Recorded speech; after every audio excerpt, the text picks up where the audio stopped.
Hey there. Do you have aspects of your life that you struggle with, habits you have trouble breaking, or default reactions to situations that you know just need to change? I can totally relate. I didn't grow up in a Christian home, and there are ways of doing life that I learned that they're just not healthy. Some I learned from my family, others I just embraced because I'm a sinful person like everybody else. I became a Christian in 1988 at a friend's slumber party.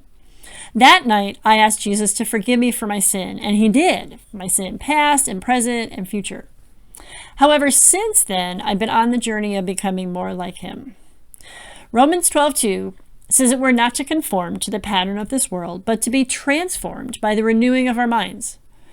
I have found that at the root of most of the sin that I struggle with, there is a lie about myself, about God, or others that I've embraced. Many times I haven't even realized that I've embraced it. Maybe it came from something I learned growing up, or it was something I just picked up because I'm a fallen person.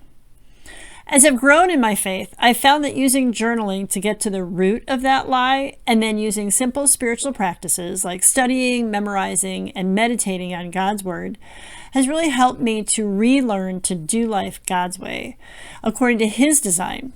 I believe that's what it means to be transformed by the renewing of our minds. So, as a result, I've taken the process that I've used and that has worked for me and created the BUILD method. It's a step-by-step way to walk through renewing our minds with His Word. So B stands for be aware. We first have to pay attention to where there are issues in our lives rather than just sweeping them away or ignoring them. U is for uncover the lie. Here we use journaling to find where there's a lie we're believing. I is investigate the source. It can be helpful to understand where that lie came from. Where did we learn to respond that way or believe a certain thing? And if another person was responsible for it, we may need to forgive them. L is lay the true foundation. Here's where we use things like Bible verse memorization and other spiritual disciplines to cement in our souls what is the truth that counters that lie. D is do what is right.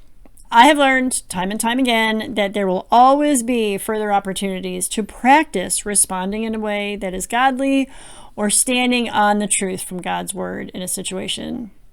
So I would love to share more about this and to teach you how to use this method.